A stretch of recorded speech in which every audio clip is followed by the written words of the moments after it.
네, 안녕하십니까. 초대형 상승장을 제가 지금 바라보고 있는 상황에서 세 가지 요건이 필요하다라고 지난 시간에 말씀을 드렸던 적이 있죠. 중간 점검을 현재 기준으로 한번 해봤습니다. 미국 연준의 금리 정책 비둘기화 기본 축이라고 말씀을 드렸죠. 그리고 미중 무역 분쟁 합의 중심 축이라고 말씀드렸죠. 그리고 북한 개방 추진축이라고 말씀을 드렸습니다. 들어가 볼게요. 바로 미국 연준의 금리 정책 비둘기화, 즉 금리를 올리는 데에 주력하는 것보다 경기 활성화와 시장 소통에 초점이 맞춰져 있는지 살펴보도록 하겠습니다. 애초 저의 예측은 12월 FOMC 금리 인상은 예상을 했던 부분이고요. 2019년도에는 금리를 1회에서 2회, 그리고 2020년도에 1회, 중립금리는 다소 하향할 것으로, 그리고 무엇보다 비둘기적 코멘트를 기대를 했었습니다. 그런데 결과는 12월 FOMC 금리 인상을 했고요. 19년도에는 금리 2회, 20년도 1회, 그리고 중립금리 2.9% 수준으로 다소 하향. 19년도가 저는 내심 1회 정도로 조금 봤었는데 아직 연준 위원들은 그럴 생각이 없었던 것 같습니다.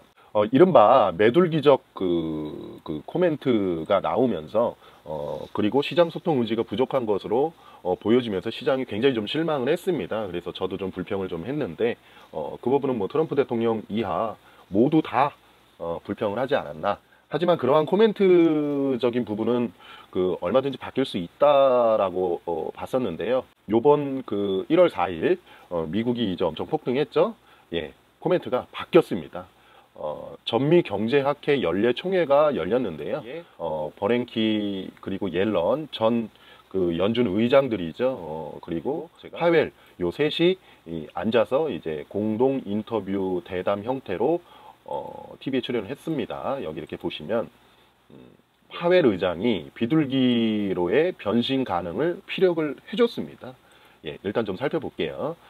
애초에 12월 FOMC 끝나고 오토파일럿이라는 아주 재수없는 단어를 쓰면서 즉 자동 항법 장치거든요. 비행기에서. 그래서 시장의 명확한 메시지를 무시를 했고 시장이 폭락하고 변동성에 빠져들게 만드는 1등 공신이 바로 이 오토파일럿이라는 단어였습니다. 거기에 열받은 트럼프가 사임을 검토한다 뭐 하는데 저도 뭐 그 전에 얘기는 했지만 그런 역사는 없었고요. 사실 좋은 건 아닙니다. 그런데 이 정도로 좀 계속 명확한 메시지를 보낸 것이다 라고 보시면 되겠습니다. 그래서 어쨌든 그 자체에 대해서 시장은 불안감이 증폭되는 반응을 좀 보여줬었는데 요번에 그 내용을 좀 살펴보겠습니다. 트럼프 사임 권유 단호히 거절하겠다. 예. 그렇게 얘기를 했고요. 경제에 대한 우려감이 금융시장이 좀 지나친 것 같다. 즉 경제에 대한 자신감은 보여주면서 단지 금융시장이 우려감이 지나치다라고 얘기를 해주는 바로 이겁니다. 이렇게 얘기를 해야 되는 거거든요. 거기에 이제 더해서 그러나 금융시장의 신호에 대해서 무슨 말인지 알겠고 인내심 있게 지켜보겠다. 네, 바로바로 오토파일럿에 따라서 쭉쭉쭉 이렇게 정책을 가지 않겠다라는 내용이거든요. 바로 이겁니다. 계속 이렇게 얘기를 해야 되는 부분입니다. 정책에 정해진 길이 없다. 아주 베리 나이스한 단어입니다. 필요시 유연하고도 즉시 변경 가능하다. 예, 아주 좋죠. 또한 저번에 연준 대차 대조표 축소 부분에 대해서 좀 문제가 있었잖아요. 그 부분도 포함이다. 아, 좋습니다. 바로 이렇게 얘기를 해줘야 되는 거예요.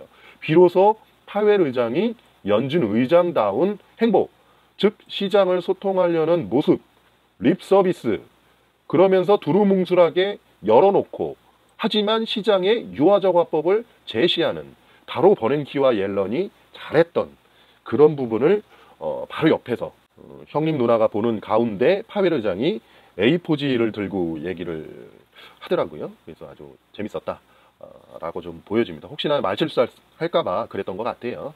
자, 결론 12월의 실망감에 대해서는 복구에 성공을 해 나가고 있는 것으로 보여집니다. 그래서 대형 상승장을 위한 기본축이 시동 중에 있다 라고 보시면 되겠습니다. 그러나 금융시장이 만약에 주식시장이 또 갑자기 막 엄청 폭등하면 언제든지 바뀔 수 있는 코멘트적인 발언으로 생각을 하시면 돼요. 요거는 뭐 당연한 겁니다. 그러나 세계 경기는 둔화가 보다 합리적인 표현이 맞는 것 같거든요. 그래서 유연한 금리 정책을 언제든지 할 수 있다라는 할 수도 있는 요 후까지 죄송합니다. 어쨌든 이런 걸로 충분히 극복 가능한 상황으로 저는 보여지거든요. 그래서 연준의 시장 소통 의지와 이런 정책 유연화는 시장이 요구하는 바를 정확히 파악을 한 겁니다. 이거는. 그래서 어찌되었건 시장 조정이 일어났잖아요. 그래서 상대적으로 밸류에이션 부담 등을 다소 덜은 상태이기 때문에 추후 시장의 플러스적인 요인으로 작용이 가능하다라고 보시면 되겠습니다. 요 금리 정책 변경으로 바로 V자 반등이 나오는 건 그것 또한 뭐 별로 그렇게 좋은 건 아닙니다. 조금 눕지만 천천히 우상향하는 패턴이 더욱더 좋은 패턴이다 라고 보시면 좋겠습니다. 다음으로 미중 무역 분쟁에 대한 거를 좀 합의를 좀 볼게요. 그 답정너죠. 결론은 미국 판정승, 위안화 강세, 원화 강세인데요. 이 부분은 예열중으로 지금 보여집니다. 12월 1일에 90일 기한 협상에 합의를 했고 그 직후에 화해 후계자가 체포가 됐어요. 그런데 중국의 의도적인 반응이 자제가 된 모습들을 볼 수가 있고요. 또 트럼프 대통령도 직접적으로 발언을 좀 자제하고 나는 보고도 안 받았다 뭐 이렇게 한 발 빼죠. 그리고 시진핑이 12월에 영원히 패권 추구를 하지 않겠다라고 선언을 했습니다. 그리고 연말에 트럼프 시진핑 전화통화 잘 됐다고 뭐 트럼프가 계속 얘기하는 바이고요. 이번 주죠. 7일 8일 드디어 첫 대면 협상 차관급 이제 시작인 거죠. 1라운드 이제 시작입니다. 그래서 하는 것이다 라고 보여집니다. 또 어느 정도는 또 접근을 계속 하고 있는 거니까 이런 대면 협상이 시작이 되는 거거든요. 앞으로도 진통은 있겠으나 당연하죠. 굉장히 중요한 거니까.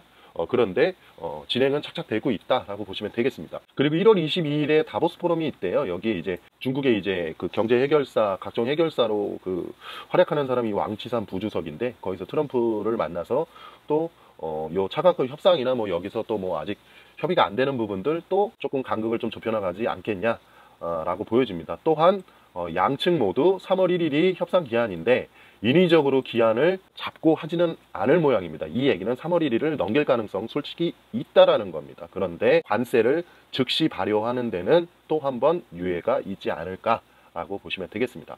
협상 자체는 계속 말씀드리지만 굉장히 치열하고 진통이 있을 수밖에 없습니다. 그런데 트럼프도 재선을 해야 되고 중국 내수 부양이 또 중국 입장에서는 내주는 게 있기 때문에 목표가 있기 때문에 마냥 천양 끌고 갈 수가 없을 것입니다. 그렇기 때문에 저는 이 부분이 다소간의 진통은 있으나 해결이 되지 않겠냐 라고 좀 보여집니다. 또한 흥미로운 사실이 하나 있었는데요. 1월 2일 시진핑 주석이 이런 얘기를 합니다. 시진핑이 그 대만의 평화 통일, 뭐 통일, 대만 문제, 외부 간섭 시 무력 불사, 대만 반발, 대만은 시진핑 위협에 대만 도와달라고 호소, 뭐 이러고 있거든요. 근데 미국의 반응이 없어요.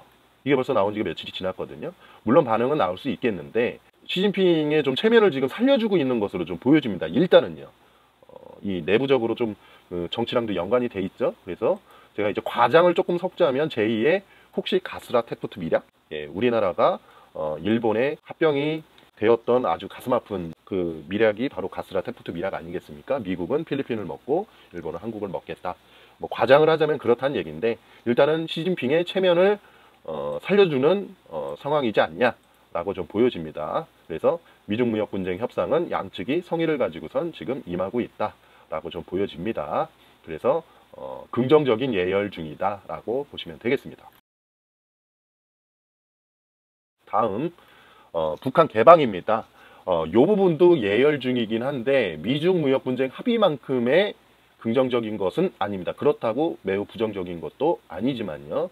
어쨌든 연내 답방 약속을 지키지 못한 김정은이 친서를 보내면서 아주 슬기롭게 답방 정치를 통과를 했습니다.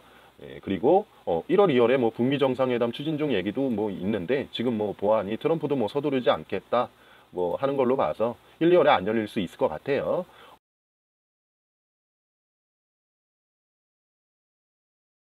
어쨌든 양측 간 치열한 물밑 협상이 이루어지고 있는데 조금은 진통이 있어서 약간 정체된 상황 아니냐라고 좀 보여집니다. 그래서 북한 주장을 좀 추정을 해봤습니다. 그 아직 너와 나는 적대 국가다. 근데 내가 북핵 리스트를 먼저 제출을 하면 그러면 우리는 다 내놓는 건데 그리고 나서 너 얼굴 바뀌어가지고 침공하면 우리 끝이다. 그러니까 먼저 평화조약 내지는 종전선언이 필요하다. 미국 주장은 야 너네를 어떻게 믿어? 북핵 리스트가 신뢰성 검토하고 막 이거 하는데 시간이 걸리는데 그거 하면서 하는 중간에 어느 정도 됐다 싶으면 하자 이거 뭐 이런 내용들인 것 같아요. 그런데 이제 첨예하고 민감한 주제이기 때문에 조심스럽게 제가 추정을 하자면 좀 일괄적으로 할 필요가 좀 있을 것 같습니다. 뭐 여러 한시적 평화 선언 정도로 뭐 출발한다든가 뭐 이런 쪽으로 뭐 해결을 조금 해야 되지 않냐라고 좀 보여집니다. 어쨌든 진통은 있겠지만 계속 나아갈 것이다라고 좀 보여집니다. 그리고 트럼프잖아요. 트럼프 대통령은 클린턴도 못했어, 조지 부시도 못했어, 오바마도 못했어. 그럼 내가 해결한다 주의자 아니겠습니까? 예, 그래서 재선으로 가기 위한 그런 정도를 맞추기 위해서 이런 것들을 하는 거 아니겠냐라고 좀 보여집니다. 그래서 종전선언이나 이런 것들이 뭐 북한 수교 뭐 이런 것까지 가는 거 아니겠습니까? 그래서 재선과 관련해서 그렇게 뭐 시간 타이밍을 잡고 있지 않겠냐라고 좀 보여집니다. 자, 여기까지 제가 세 가지를 이제 검토를 했는데, 전반적으로는 뭐 어느 정도는, 원래는 뭐 예측이라는 영역은 아무나 할 수 있는 영역이 아니고 저도 그렇게 하는 영역은 아닌데, 이번에는 좀 여러 가지가 해볼만 해서 저도 지금 이렇게 나아가고 있는 중에 있거든요. 여기 한 가지 더 좀 말씀을 드릴게요.